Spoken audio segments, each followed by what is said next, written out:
ভাই রে ভাই, দেখেন একটু বাতাস সারতে না সারতেই দেখেন ঢেউ যে আসতেছে। হ্যাঁ, কত ঢেউ। এই যে ঢেউয়ের মধ্যে আসছে, এই যে দেখেন ঢেউ, বিশাল বড় বড় ঢেউ আসতেছে। একটু বাতাস ছাড়ছে আর এই যে দেখেন ঢেউ, দেখছেন ঢেউয়ে ফেনা ফেনা তো হয়ে গেছে, যে কিনারে দেখতেছেন ঢেউয়ে সারাক্ষণ ঢেউ থাকে তো ওই জন্য ফেনা হয়ে গেছে গা। আর এই যে ঢেউগুলা দেখেন কত বড় বড়।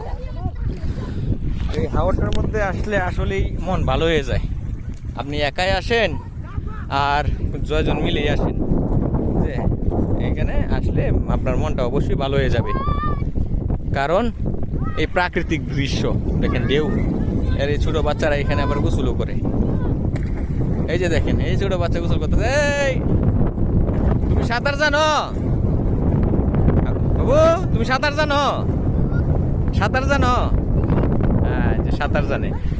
দর্শক দেখেন ঢেউ অবস্থা দেখেন, মাশাল্লাহ মাশাল্লাহ, মানে পুরা কক্সবাজার সমুদ্র সৈকত।